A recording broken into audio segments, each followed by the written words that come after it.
Policy बाजार पर 1 करोड़ रुपए का टर्म लाइफ इंश्योरेंस केवल 450 रुपए महीने से शुरू। वाव!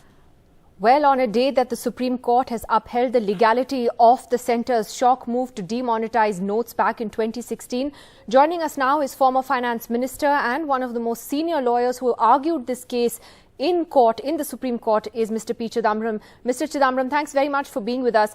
Can I first begin by asking you the relevance of this order in the first place? In a sense, did it become an academic exercise given that the notes ban happened in November of 2016 and here we are more than 6 years later in 2023? Well, let me make it clear, I'm not on your show as an advocate who argued the case. I'm here as a member of parliament representing the Congress party. So that must be made clear. See, the fact that this case was taken up after 6 years itself was a dampener on any deep scrutiny of the issue. I wish this case had been taken up within, say, 1 or 2 months of the demonetization. Be that as it may, the majority decision does not uphold either the wisdom of the government's decision or whether the objectives set out before demonetization were achieved. The majority steered clear of those 2 vital issues. And we had conceded that effective relief cannot be granted by the court, but we were absolutely clear that the court can certainly interpret the law and lay down the guidelines for any future action. I think those 2 issues have been addressed by both the majority judgment and the minority judgment. Let's just look at the majority judgment in some detail first. One thing that it has said very clearly is that they find no fault with the process and that there was consultation between the RBI and the government for 6 months prior to the decision actually being announced on the 8th of November. Also, that it couldn't be struck down on grounds of proportionality. You may say that the court didn't technically comment on the objectives of demonetization, but are we splitting hairs here? If they're okay with the process, does the rest matter? It does matter. It does matter to Parliament. It does matter to the people of India.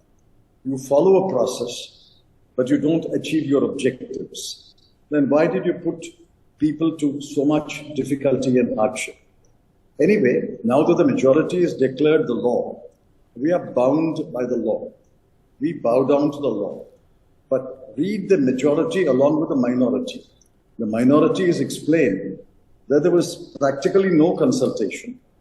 It emanated from the central government's letter, and the RBI simply responded to that central government's letter, and the decision was taken in 24 months.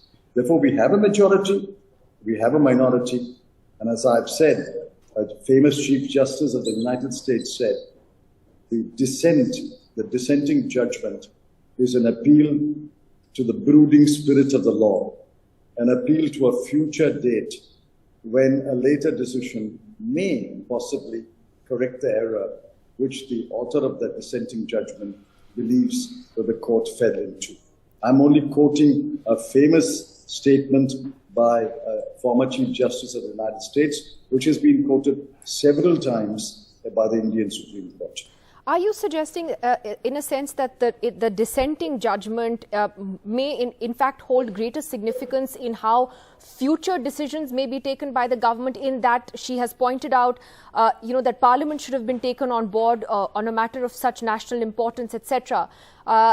Do you believe that perhaps it would make the government think twice before another big decision is announced in the future, or is that too much? I don't think the government will dare take a decision like demonetization in the future. Remember, in ADM Jabalpur, which upheld the emergency powers of the government, there was a dissenting judgment by Justice Khanna, which ultimately has become the majority view of the Supreme Court today. Similarly, Justice Chandrachud's judgment in an earlier case was overruled by the present Dr. Justice Chandrachud. Therefore, it's possible that if they take another rash decision like the present one, it's quite possible that the dissenting judgment, the views expressed by the dissenting judgment, could become the law declared by the Supreme Court.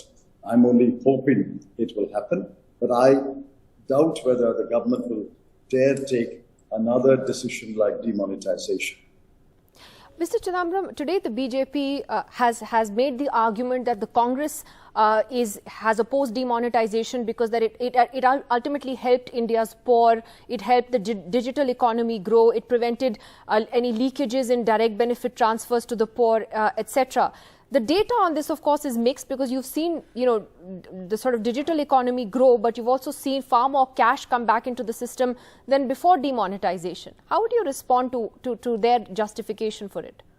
It only proves our argument that digitization has nothing to do with demonetization.